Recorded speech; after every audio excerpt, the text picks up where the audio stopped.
اللهم صل على سيدنا محمد ما ذكره الذاكرون الأبرار، وصل عليه ما تعاقب الليل والنهار.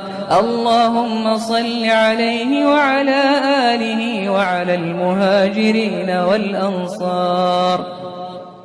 اللهم اهدنا فيمن هديت، وعافنا فيمن عافيت، وتولنا فيمن توليت، وبارك لنا فيما أعطيت، وقنا واصرف عنا برحمتك شر ما قضيت.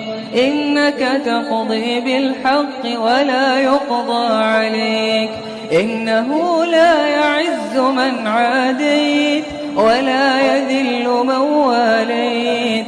تبارك